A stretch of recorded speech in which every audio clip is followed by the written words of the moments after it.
पढ़ने वाले हैं बायोलॉजी। क्या पढ़ना है?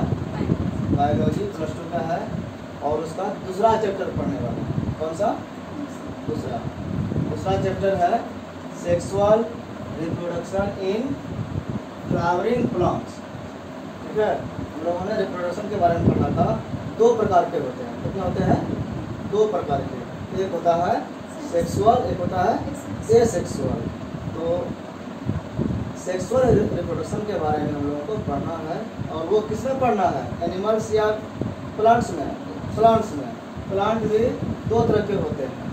ठीक है, एक होता है एंजियोस्पर्म, एक होता है जिम्नोस्पर्म। हम लोग एंजियोस्पर्म के बारे में पढ़ेंगे, जो क्या है? फ्लावरिंग प्लांट्स, जिसमें फ्लावर्स होते हैं। फ्लावर्स होने के साथ ही फिर फ्लावर्स क्या डेवलप करता है? वो फ्रूट्स में होता है, फल में, और उसमें से फिर बीज निकलता है। फिर बीज क्या है? अगले जनरेशन के लिए नया प्लांट्स फिर बनाता है वो। तो इस तरह से ये जीवन चक्र को दिखाने के लिए, कंटिन्यू करने के लिए ये प्रोसेस है रिप्रोडक्शन का, जो इसमें कैसा होता है? Sexual reproduction. ठीक है, इसी को हिंदी में क्या कहते हैं? पुष्पीय पादपों में, पुष्पी मतलब पुष्प वाले पादप, फूल वाले पादप, लैंगिक प्रजनन, प्रजनन या जन्म एक ही चीज। इसको हम लोग पढ़ेंगे। जहाँ भी जन्म की बात होती है उसमें 3 स्टेप में पढ़ते हैं जन्म को। कितना स्टेप में? 3 स्टेप। क्या क्या है? पहला, एक बीच में होता था फर्टिलाइजेशन। ठीक है, उसके पहले का है प्री फर्टिलाइजेशन, और लास्ट वाला क्या है? Post fertilisation. तो फर्टिलाइजेशन के पहले क्या क्या जरूरी है वो देखेंगे कि गैमेट्स कैसे बनता है, कौन कौन सा इसका सेक्सुअल ऑर्गन्स है, फिर फर्टिलाइजेशन कैसे होता है वो, और फर्टिलाइजेशन होने के बाद फिर वो उसका कैसे एम्ब्रायो डेवलप करता है, कैसे सीड बनता है, यहाँ पर ये देखेंगे। तो ये पूरा प्रोसेस को कई भागों में हम लोग अध्ययन करेंगे। इस पहला भाग जो है इंट्रोडक्टरी, वो हम लोग परिचय के रूप में देखते हैं कि क्या क्या है ये। तो 2 पॉइंट जो है ये एनसीईआरटी बुक से लिया गया है। ये दूसरा अध्याय है। इसमें क्या क्या है? ऑल फ्लावरिंग प्लांट, जितने भी फ्लावरिंग प्लांट्स हैं वो शो करता है, क्या शो करता है, क्या दिखाता है? Sexual reproduction. मतलब क्या? सेक्सुअल रिप्रोडक्शन उसमें होना ही होगा। जितने भी फ्लावरिंग प्लांट्स हैं, जितने भी एंजियोस्पर्म हैं, ये होगा ही। अगर इसी प्लांट्स में कोई कलम काट दे तो अलग बात है, लेकिन ये जरूर होगा। जैसे अमरूद का है, उसमें से आम का है, उसमें हम डाली में कलम काट करके भी दूसरा पौधा बना सकते हैं ना। ये सेक्सुअल भी हो सकता है, लेकिन वो नेचुरल तरीका नहीं है। नेचुरल क्या है? Sexual reproduction. ये और फ्लावरिंग प्लांट्स में होता है। अगला बिंदु क्या है कि इसके लिए एड बाय रिप्रोडक्शन जो होता है, इसमें कौन एड करता है? एड मतलब हेल्प करना। कौन मदद करता है? कैसे होता है? ऑटोमेटिक होता है क्या?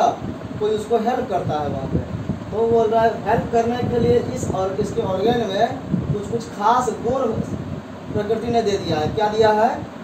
इसमें सेंट्स होता है। क्या होता है? सेंट। सेंट मतलब सुगंधित चीज, खुशबू वाला। परफ्यूम वही है, गंध से संबंधित। रिच कलर, उसका कलर जो होता है बहुत रिच होता है, कलरफुल होता है। मतलब क्या है? जितने फ्लावर्स होते हैं, फ्लावर का कुछ गुण होता है। फ्लावर्स को लोग क्यों चाहते ज़्यादा? क्योंकि वो देखने में बहुत खूबसूरत होते हैं और अच्छा उसका गंध सुगंध है। इसी कारण से वो दिया गया प्रकृति में फॉर अट्रैक्शन, अट्रैक्ट करने के लिए। किसको?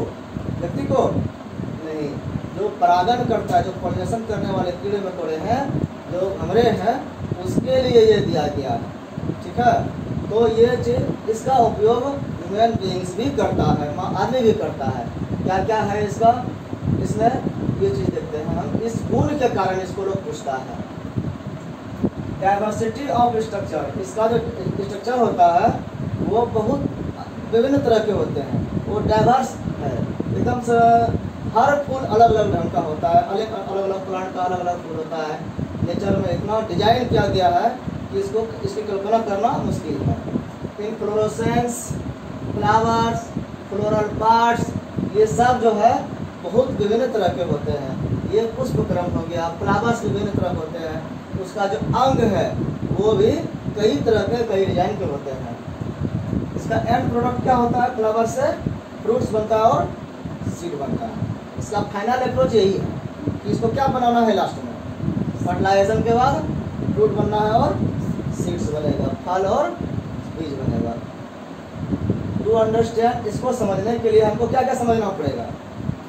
मॉर्फोलॉजी। मॉर्फोलॉजी मतलब आकार की, बाहर से आकार की। किसी चीज़ का जो हम स्ट्रक्चर उसका अध्ययन करते हैं तो बाहर से उसका कैसा स्ट्रक्चर है वो पढ़ते हैं। स्ट्रक्चर अंदर से कैसा होता है उसको एनाटॉमी बोलते हैं, वो अध्ययन समझना होगा। प्रोसेस ऑफ सेक्सुअल रिप्रोडक्शन, इसका क्या प्रोसेस है उसको समझना पड़ेगा। बाहर से क्या बनावट है, अंदर से क्या बनावट है और इसका क्या प्रोसेस है, इसको हम जान करके इस प्रक्रिया को हम समझ सकते हैं। तो 2.1 में क्या दिया है? फ्लावर्स के बारे में है। इसका मॉर्फोलॉजी हम लोग देखेंगे। इसमें है फ्लावर, फ्लावर मतलब फूल या पुष्प। A fascinating organ of angiosperm, angiosperm का सबसे जो सुंदर और आकर्षक डिजाइन है, स्ट्रक्चर है, वो क्या है? फ्लावर्स है। किसी प्लांट में सबसे अच्छा क्या लगता है? वो फ्लावर्स ही है जो आकर्षक होता है, देखने में सुंदर लगता है। एंजियोस्पर्म मतलब क्या होता है हिंदी में? आवृत बीज, बीज जिसका ढका हुआ रहता है, आवृत रहता है मतलब ढका हुआ, एंजियोस्पर्म। यूजेज, इसका यूजेज हम लोग क्या करते हैं, कहाँ उपयोग करते हैं फ्लावर्स का? ऑब्जेक्ट ऑफ एस्थेटिक, एस्थेटिक हो गया सौंदर्य रूप में। हम लोग सुंदरता को बढ़ाने के लिए फूल का उपयोग करते हैं। कहीं यहीं पर हमको कुछ मंडप बनाना है, कुछ बनाना है तो फूल लगा देते हैं, सुंदर हो जाता है। तो ये कई तरह से सजाने के लिए, सुंदरता को बढ़ाने के लिए एस्थेटिक का ये ऑब्जेक्ट के रूप में, एक उसका वस्तु के रूप में इसका यूज होता है। ऑर्नामेंटल, इसका ऑर्नामेंटल यूज है। ऑर्नामेंट मतलब क्या होता है? आभूषण, ज्वेलरी, जेवर हम लोग पहनते हैं ना।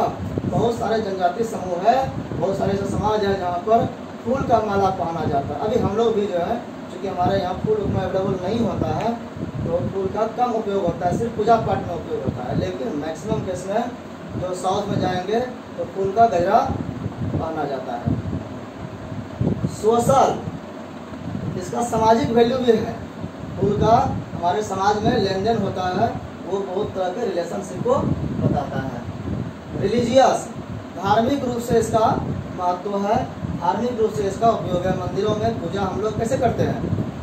मैक्सिमम फूल से ही करते हैं, ठीक है। कल्चरल, इसका सांस्कृतिक रूप से भी महत्व है, संस्कृति में भी इसका फूल का बहुत महत्व है, वैल्यू। इसका सोशल, रिलीजियस और कल्चरल वैल्यू।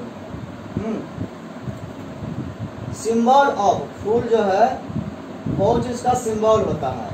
क्या क्या सिंबल होता है किस चीज़ को शो करने के लिए?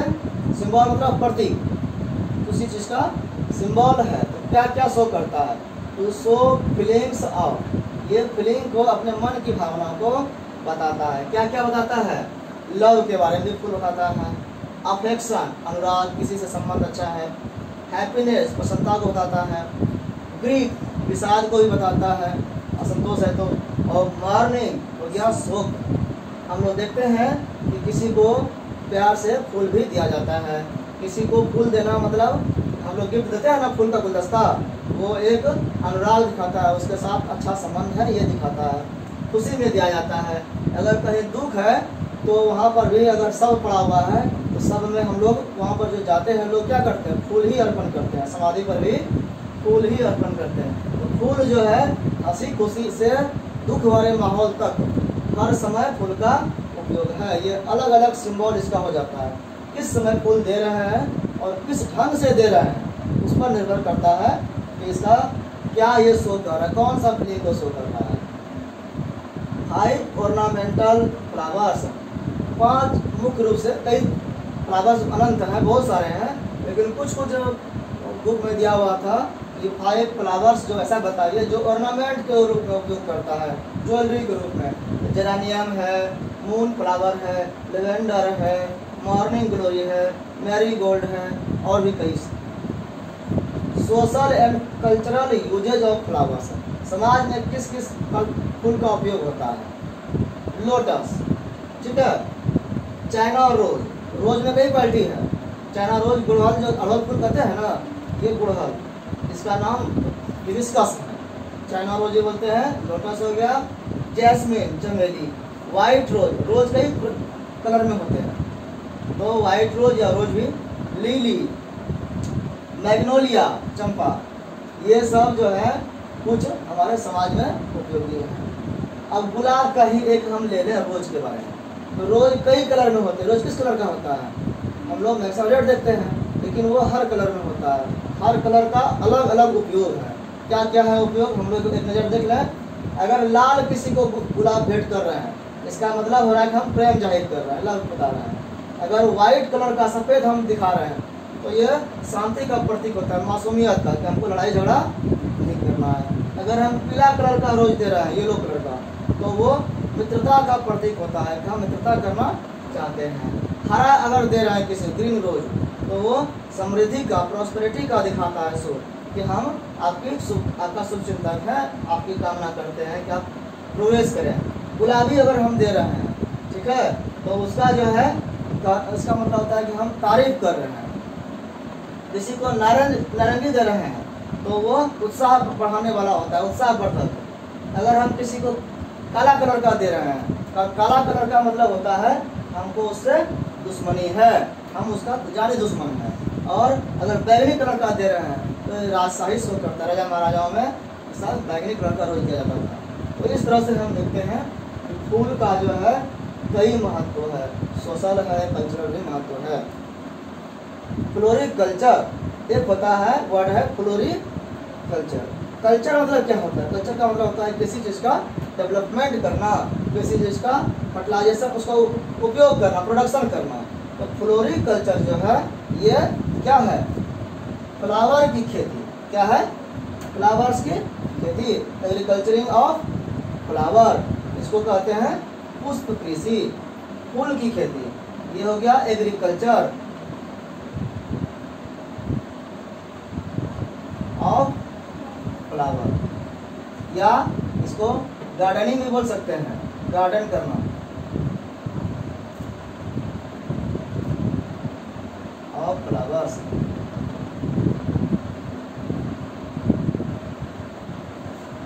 Important units of flower, flower के मुख्य भाग, यूनिट्स मतलब उसका पार्ट।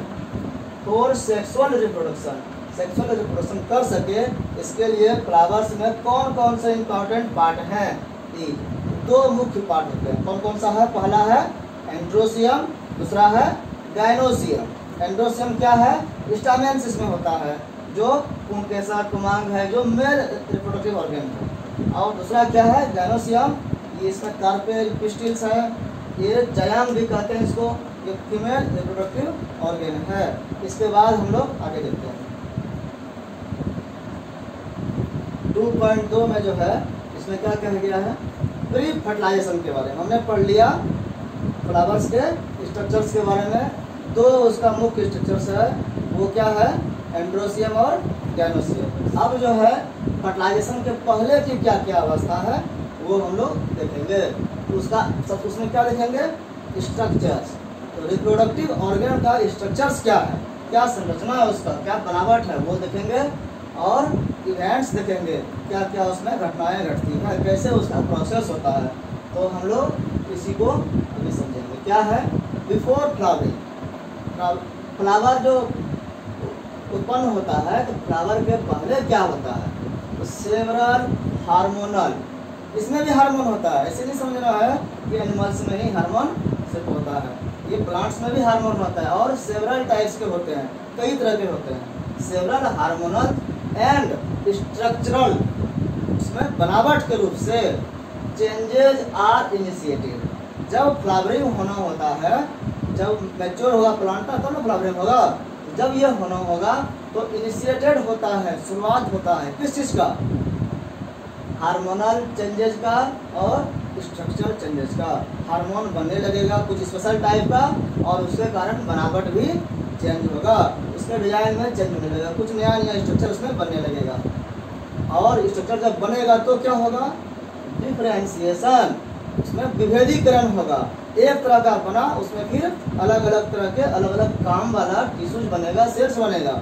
एंड डेवलपमेंट ऑफ, फिर जब उसका विकास होगा फ्लोरल प्रीमोर्डियम, जो वो पहले से बना होता है उसको कहते हैं फ्लोरल प्रीमोर्डियम, पुष्पीय आद्यक। आद्यक मतलब क्या हुआ, शुरुआत वाला चीज जो आदि होता है, जिससे कोई चीज फिर डेवलप करके बनता है।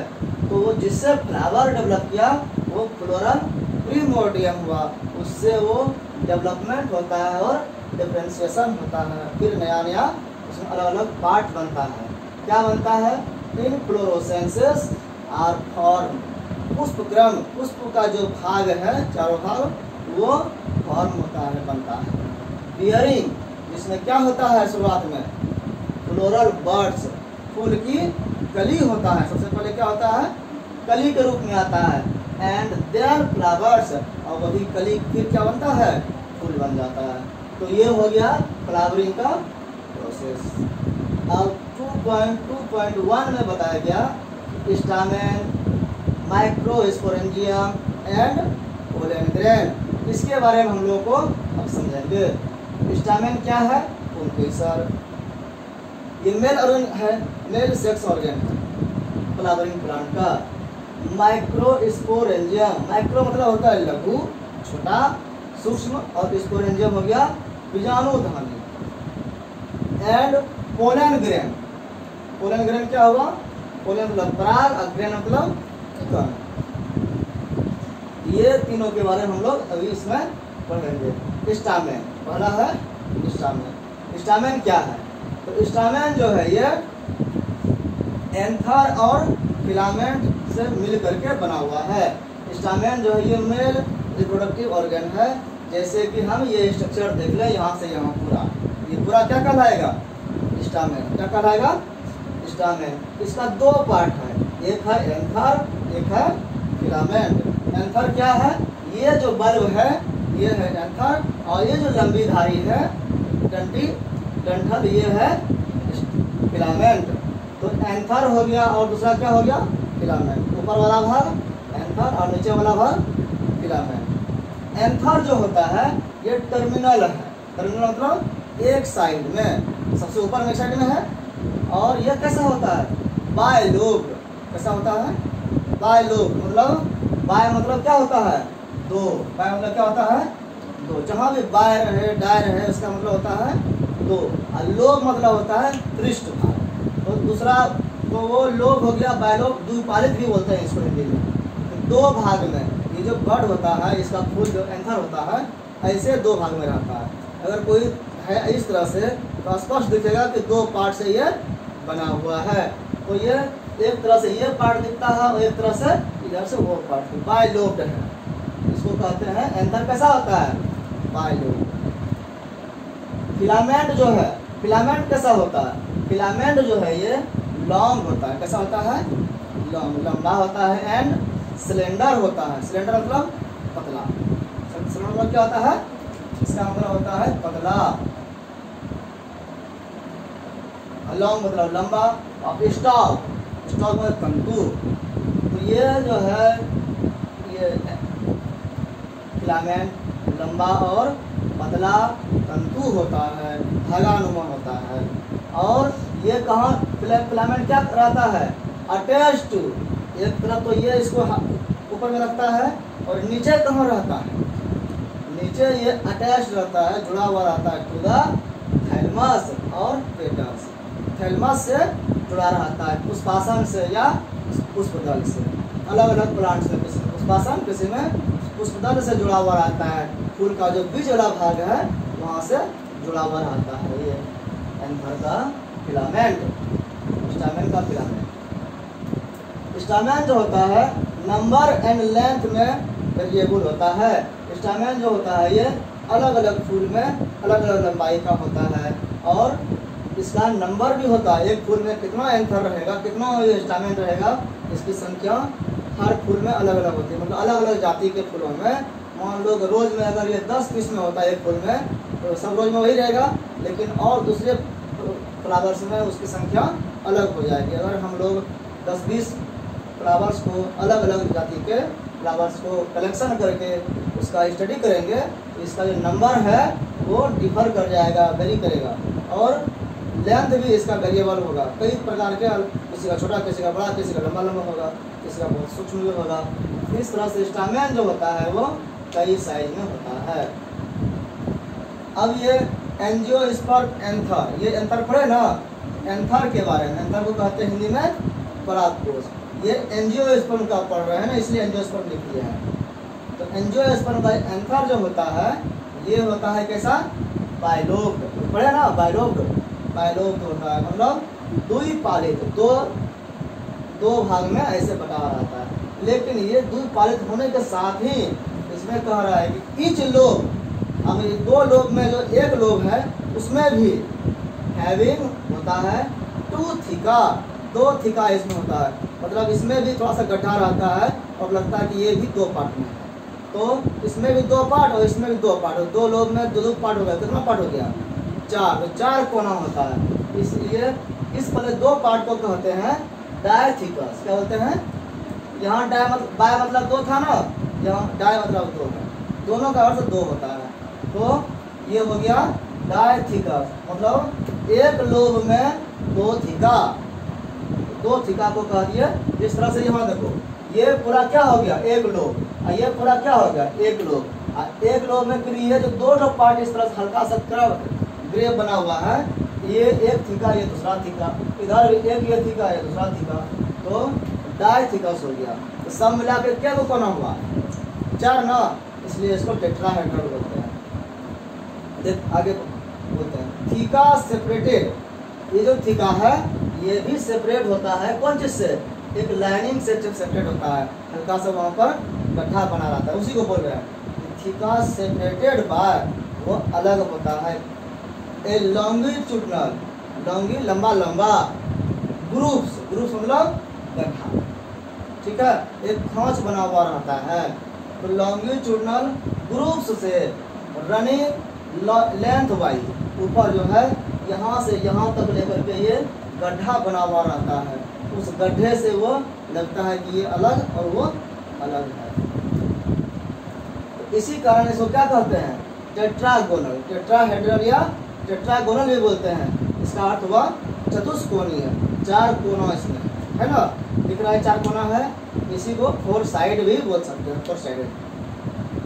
अब फोर साइडेड होने के कारण एक साइड जो है वो मैक्रोस्पोरेंजिया है ना, तो चार है, चार साइड, तो चार मैक्रोस्पोरेंजिया एट कॉर्नर्स है, कॉर्नर पर कोने कोने में चार मैक्रोस्पोरेंजिया है। मैक्रोस्पोरेंजिया क्या है, अब उसको देखते हैं। माइक्रोस्पोरेंजिया जो वो भाग है उसको कहते हैं, ठीक है।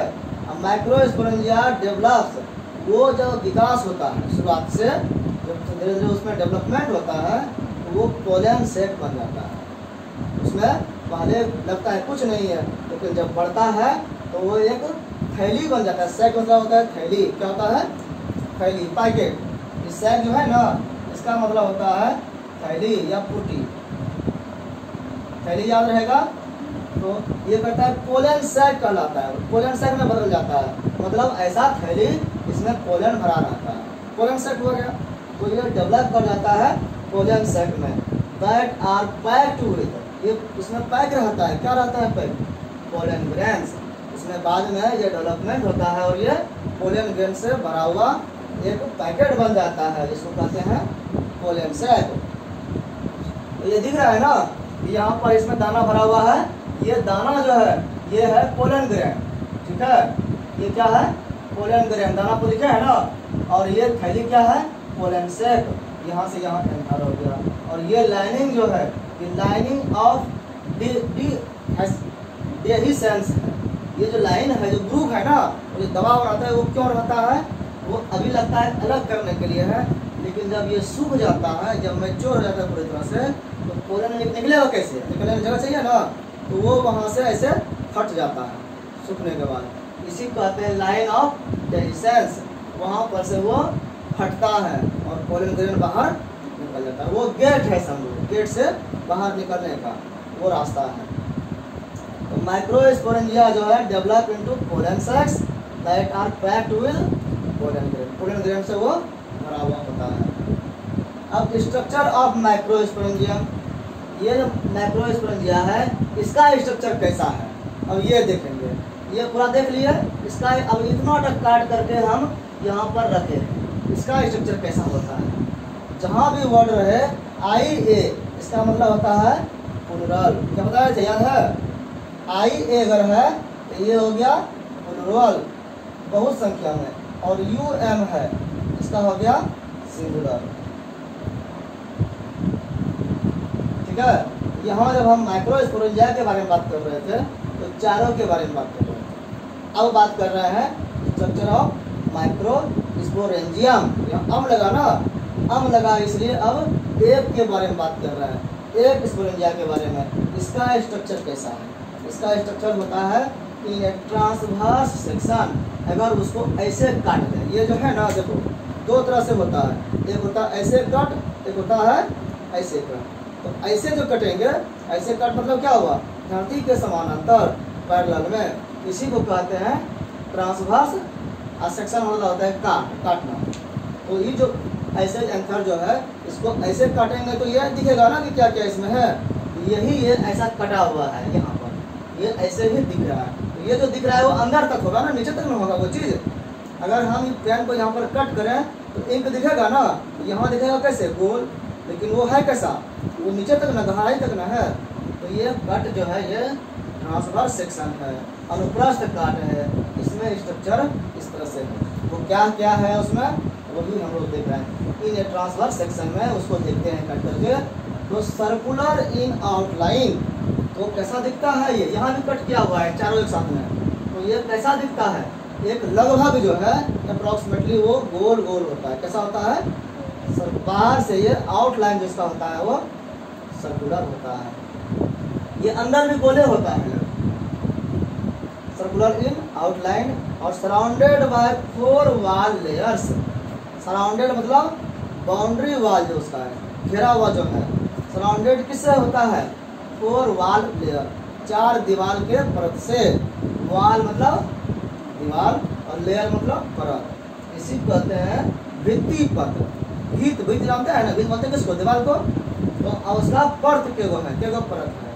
तो ये वॉल लेयर जो है इसको भित्ति परत बोलते हैं।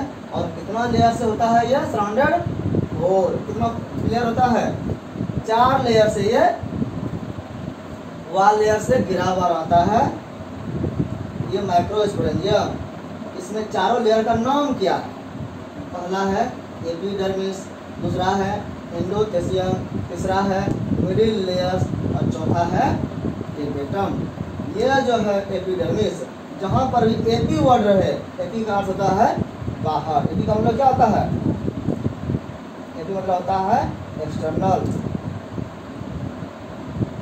मतलब बाहर, बाहरी। एपी है एक। डर्मी मतलब होता है स्किन। डर्म मतलब क्या होता है,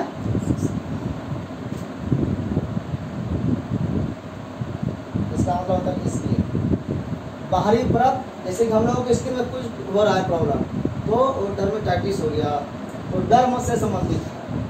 डर्म हो गया स्किन। एपिडर्मिस हो गया बाहरी स्किन। ये जो पहला परत है वो क्या होगा, एपिडर्मिस। उसके बाद अंदर जब गए, इंडो मतलब होता है अंदर, क्या होता है, इंडो मतलब इनर। ठीक है, अंदर हो गया। अब ये इंडोथेसियम है, ये दूसरा पार्ट है, ये तो अंदर है ना, इसीलिए ये इंडोथेसियम हो गया। तीसरा है मिडिल लेयर्स। अब उससे बाद जब आगे गए तो ये तीसरा वाला मिडिल लेयर है, ये बीच वाला भाग है। चौथा है टेपेटम। टेपेटम या टेपिटम, ये जो है चौथा लेयर है, 3 लेयर के बाद चौथा टेपिटम लेयर है। इसमें सेक्स वगैरह पाया जाता है। तो ये बाहर से जो 3 लेयर है वो क्या करता है, वो प्रोटेक्शन करता है। क्या करता है, प्रोटेक्शन मतलब सुरक्षा करता है। अंदर के चीज़ों को बचाने के लिए, बाहरी धूप से, वर्षा से बचाने के लिए वो प्रोटेक्शन देता है, सुरक्षा करता है उसका। And help in dehiscence of anther. और डेफिसेंस मतलब जो स्फुटन होता है, बाहर जो निकलता है, निकलने में यही हेल्प करता है। जब गेट खुलता है फट करके सूखने पर, तो उसमें भी यही हेल्प करता है। और चौथा जो ये टेपेटम है, ये क्या है? टेपेटम जो है, आगे यहाँ पर ले लिए उसको, टेपेटम नरिशेस करता है। नरिश मतलब पोषण, नरिश मतलब क्या होता है? लालन पालन करना। ये खाना पीना का स्टॉक होता है, इसमें एनर्जी का स्टॉक होता है, नरिशेस करता है। इसीलिए किसका नरिश करता है? पोलन ग्रेन का। किसका? इसके अंदर में क्या है, क्या बनेगा? पोलन ग्रेन में बनेगा। तो ग्रेन डेवलपमेंट कैसे करेगा? जैसे बच्चे को डेवलपमेंट के लिए दूध दिया जाता है, उसी तरह से पोलन ग्रेन के लिए जो डेवलपमेंट के लिए जो एनर्जी चाहिए, वो ऊर्जा कहाँ से मिलेगा? वो मिलेगा टेपेटम से। कैसे मिलेगा? टेपेटम। टेपेटम में एनर्जी स्टोर रहता है। उस एनर्जी का उपयोग करके पोलन ग्रेन मैच्योर होता है। तो ये पोलन ग्रेन से का नरिश करता है, मतलब उसका पोषण करता है। और ये कैसा होता है? तो बोलता है डेंस साइटोप्लाज्म इसमें होता है। साइटोप्लाज्म मतलब एक सेल के अंदर जो मटेरियल होता है ना, एक सेल है ना, अगर सेल है ये, तो बीच में ये न्यूक्लियस है, इसके चार बीच में जो भरा हुआ मटेरियल है, ये क्या है? यही है साइटोप्लाज्म। ये क्या है? ये कहता है बहुत घना है, डेंस है, मतलब ज़्यादा भरा हुआ है, इतना एनर्जी ठूस के भरा हुआ है कि पोलन ग्रेन को बढ़िया से खाना मिलते रहेगा, भूखमरी नहीं होगा, उसको डेवलपमेंट करने में अंडर डेवलप नहीं होगा, वो कंजूसी नहीं है वहाँ पर, उतना एनर्जी भरा रहता है, डेंस साइटोप्लाज्म है, ठीक है, भरा हुआ है। और and more than one nucleus, एक सेल में एक न्यूक्लियस ना होता है, उसमें जो है एक से ज़्यादा न्यूक्लियस होता है, किसी में दो, किसी में तीन भी होता है। तो इस तरह से ये टेपेटम हो गया एनर्जी का स्टॉक। अब स्पोरोजेनस टिश्यू क्या है? ये जो अंदर में स्पोर बन रहा है, अंदर में जो पोलन ग्रेन बन रहा है, ये कैसे बन रहा है? वो जिससे बन रहा है वो अलग तरह का एक टिश्यू है जो भीतर में है। उस टिश्यू क्या है? टिश्यू किसको कहते हैं? टिश्यू किसको कहते हैं? टिश्यू कहते हैं बराबर होता है ग्रुप ऑफ सेल्स। कैसा सेल्स? वो सिमिलर सेल होता है।